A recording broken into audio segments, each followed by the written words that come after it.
राधा रानी की अटारी पर आप कभी गए बरसाना? बिल्कुल। उससे नीचे एक समाधि बनी है गुलाब खान की। तो गुलाब खां जो है सारंगी बजाते थे अटारी पर, ठीक है, उनका काम था सारंगी बजाना। और उनकी एक छोटी सी बेटी थी राधा नाम की।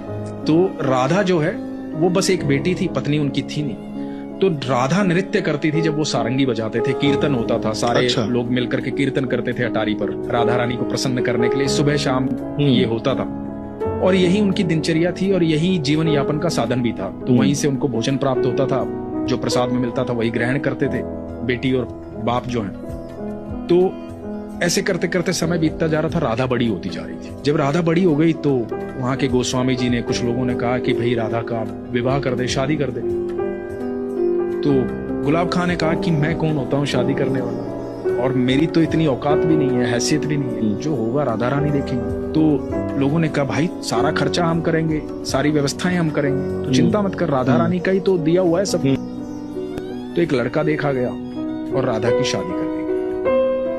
अब जब राधा की शादी हो गई तो गुलाब खां से ये जो वियोग था ना, ये सहन नहीं। अब जो बेटी सुबह शाम उसके साथ रहती थी, सारंगी बजाता था, नृत्य करती थी, हर समय बाबा बाबा बाबा बाबा, वो सुन नहीं पा रहा था, वो बाबा बाबा रोता रहता था उसकी याद में। लोगों ने बहुत समझाया कि बेटी पराया धन होती है। उसका विवाह हो गया, वो चली गई, सारंगी बजाना छोड़ दिया, सारा दिन राधा राधा करता रहता था। एक दिन हुआ क्या कि गुलाब खां दिखाई नहीं दिया किसी को, खूब तलाश किया, गुलाब खां कहीं नहीं मिला। तो लोगों को लगा कि बेटी के वियोग में आ गया था, दुखी हो गया था, हो सकता है बैकुंठ धाम चला गया, उम्र भी हो गई थी उसकी। तो लोगों ने एक समाधि बनवा दी गुलाब खां की याद बरसाना।